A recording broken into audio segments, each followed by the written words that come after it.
Ada satu kalimat di mana dia menentukan nasib seseorang baik di dunia ataupun sampai ke akhirat nanti. Apakah dia selamat atau dia celaka. Jika ia tidak membawanya, seluruh amal duniawi tidak akan pernah bisa menyelamatkannya. Dan kalimat itu tiada lain adalah syahadatain atau kalimah la ilaha illallah Muhammadur Rasulullah.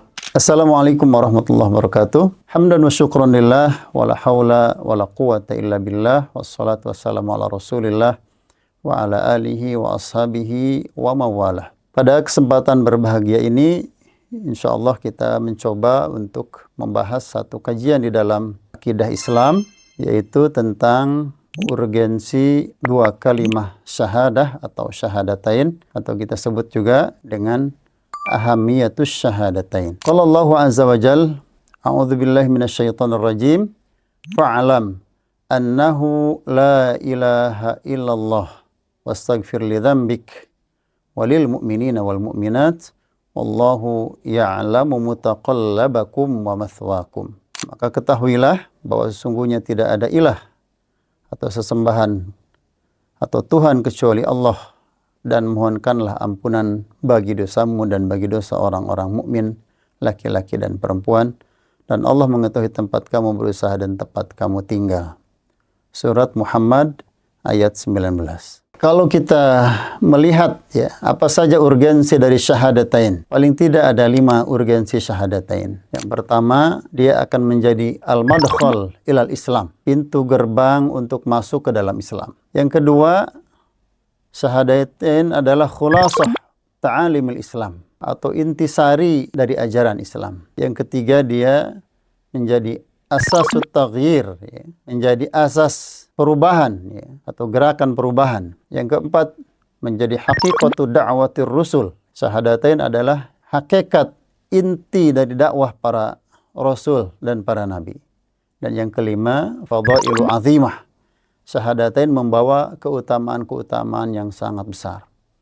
Mari kita kupas satu persatu dari urgensi syahadatain ini. Yang pertama, syahadatain adalah pintu masuk untuk masuk ke dalam Islam. Sebagaimana di ayat yang sudah kita bacakan, ya, bahwa Allah Subhanahu wa taala mengatakan fa'lam annahu la ilaha illallah. Ketahuilah, ya, bahwasanya tidak ada Tuhan selain Allah Subhanahu wa taala. Kalimat ini, ayat ini menunjukkan bahwa seseorang, ya, untuk bisa menyelami, untuk bisa dikatakan seorang muslim, lalu kemudian dihukumi, ya, dengan hukum sebagai seorang muslim, maka dia perlu mengucapkan dulu la ilaha illallah Muhammadur Rasulullah. Al-Imam An-Nawawi, ya, ketika mengomentari hadis umirtu an uqatilan nas, ya, hatta yashhadu an la ilaha illallah atau hatta yaqulu la ilaha illallah. Beliau mengatakan bahwa, ya, di dalamnya terdapat penjelasan bahwa iman mensyaratkan pengakuan dengan dua kalimat syahadat disertai keyakinan terhadap keduanya, serta meyakini seluruh ajaran yang dibawa oleh Nabi Muhammad sallallahu alaihi wasallam. Dan para ulama ahlu sunnah, ya, telah sepakat bahwa mengucapkan dua kalimat syahadat ini merupakan syarat sahnya masuk di dalam Islam, atau syarat sahnya orang dikatakan menjadi orang yang beriman. Para ahlu hadis, para fuqaha, ahli fikih, ya, mereka bersepakat bahwa seseorang atau seorang mukmin yang dihukumi sebagai, ya, bagian dari ahlul qiblah yang diyakini tidak akan kekal kelak, ya, ketika di akhirat masuk neraka, hanyalah orang yang meyakini agama Islam di dalam hatinya dengan keyakinan yang pasti tanpa keraguan serta mengucapkan dua kalimah asy-syahadah. Apabila dia hanya mencukupkan diri dengan salah satu dari keduanya, maka dia tidak termasuk ahlul qiblah sama sekali, kata beliau. Bahkan, ya, Syekhul Islam Ibnu Taimiyah mengatakan kaum muslimin sepakat bahwa siapa yang tidak mengucapkan dua kalimat syahadat maka ia adalah kafir. Di dalam Al-Quran Allah berfirman, wa idh akhadha rabbuka min bani adama min zuhurihim dzurriyyatahum wa asyhadahum ala anfusihim alastu bi rabbikum qalu bala syahidna. Ingatlah ketika Tuhanmu, ya, mengeluarkan dari tulang punggung anak cucu Adam, keturunan mereka, dan Allah mengambil kesaksiannya terhadap diri mereka sendiri, seraya berfirman, bukankah aku ini Tuhanmu? Ya. Mereka menjawab, betul, Engkau Tuhan kami bersaksi. Nah, maksud dari ayat ini bahwa ya, setiap manusia pada hakikatnya telah memiliki fitrah tauhid, ya, yaitu pengakuan bahwa Allah adalah Rabb, bahwa Allah adalah satu-satunya yang berhak disembah. Dengan kata lain, ayat ini menegaskan bahwa tauhid telah tertanam dalam fitrah manusia sejak awal penciptaannya. Urgensi kedua dari syahadatain adalah ya, khulasah ta'alimil Islam atau intisari dari ajaran Islam. Ajaran Islam terdiri dari akidah, terdiri dari syariah, ya, atau dalam sudut pandang lain, Islam itu terdiri dari akidah, ibadah, ya, akhlak dan muamalah. Tapi kalau kita renungkan, apa intisari dari semua ta'alimul Islam itu? Tiada lain adalah syahadatain. Atau bahkan kalau kita bertanya juga, apa intisari dari akidah Islam? Tiada lain adalah syahadatain. Terutama adalah la ilaha illallah. Ibadah salat misalkan, ya, kita kasih contoh sebagai salah satu ibadah mahdhah. Allah syariatkan untuk apa? Untuk mengingat Allah Subhanahu wa taala. Dalam sebuah ayat Allah berfirman, ya, innani anallahu la ilaha illa ana fa'budni. Nah, perhatikan di ayat ini, wa aqimis shalah. Setelah tadi perintah untuk ya menyembah Allah, menjadikan Allah hanya satu-satunya sembahan, kemudian turun perintah salat, tetapi habis itu apa? Lidzikri wa aqimis sholata lidzikri. Sembahlah aku dan dirikanlah salat untuk mengingatkanku. Demikian di surat Thaha, ya, ayat 14. Di syariat muamalah misalkan, syariat tentang apa? Hukum-hukum muamalah. Ternyata Allah Subhanahu wa taala, ya, atur sedemikian rupa dengan hukum-hukum syariat untuk apa? Agar manusia tetap mengingat Allah Subhanahu wa taala. Rijalul la tulhihim tijaratun wala bai'un an dzikrillah wa iqamis shalah wa ita'iz zakah. Ya. Allah berfirman, ya, laki-laki yang tidak dilalaikan oleh tijarah, perniagaan, wala bai', ya, dan tidak juga oleh jual beli. An dzikrillah, dari mengingat Allah Subhanahu wa taala. Bahkan, ya, kalau kita berbicara lebih jauh, berbicara tentang kepemimpinan misalkan, kepemimpinan tidak hanya sebetulnya identik dengan politik praktis sebetulnya, kepemimpinan secara umum. Tetapi kepemimpinan di dalam Islam itu juga sama, gitu. Allah atur urusan kepemimpinan sedemikian rupa, ya, dan dorong kaum muslimin untuk menjadi pemimpin untuk apa? Agar mengantarkan manusia kepada ketaatan, ya, ketundukan dan zikir kepada Allah Subhanahu wa taala. Dalam surat Al-Hajj, ya, ayat 41 Allah berfirman, yaitu orang-orang yang immakkannahum fil ardi, ya. Kalau kami beri kedudukan mereka di muka bumi, ya, menjadi pemimpin, ya. Aqamus shalah, di antara karakter utama mereka mendirikan salat. Wa atawuz zakah, menunaikan zakat. Wa amaru bil ma'ruf, menyuruh kepada yang ma'ruf dan mencegah dari yang mungkar. Jadi ayat ini menunjukkan bahwa kekuasaan di dalam Islam juga adalah dalam rangka untuk menegakkan ibadah, ya, menjaga nilai-nilai kebaikan, mencegah kemungkaran, dan juga agar masyarakat tetap dekat atau terarah kepada Allah Subhanahu wa taala. Dan ini adalah makna inti dari syahadatain. Yang ketiga, urgensi dari syahadatain adalah, ya, menjadi konsep dasar atau azas, ya, dari gerakan perubahan atau dari perubahan. Asasut taghyir, ya. Kita paham bahwa Islam datang dengan membawa perubahan-perubahan besar dalam kehidupan. Misalkan dalam aspek ketuhanan, bagaimana yang tadinya manusia menyembah berhala, ya, menyembah kekuatan selain Allah, diarahkan hanya untuk mengesahkan dan menyembah Allah semata. Secara akhlak misalkan, ya, Islam membawa manusia dari kezaliman, dari permusuhan, dari dekadensi moral, menjadi kehidupan yang dilandasi dengan kejujuran, kasih sayang, dan keadilan. Dalam kehidupan sosial, ya, Islam mengangkat martabat manusia, mengangkat martabat perempuan, melindungi kaum lemah, ya, perempuan, anak yatim, fakir miskin, juga menghapus tradisi jahiliyah yang tidak manusiawi.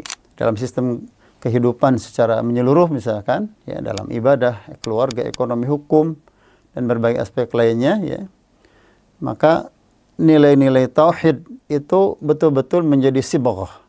Nah, kita menyaksikan perubahan-perubahan besar dalam kehidupan ini, dan yang menjadi saksi tentu saja bukan hanya para ulama-ulama kaum muslimin, tetapi bahkan para cendekiawan yang mereka notabene bukan muslim. Mereka mengatakan ya, bahwa Islam datang membawa perubahan itu dengan sangat signifikan. Tapi pertanyaannya, dari mana azas perubahan ini berawal?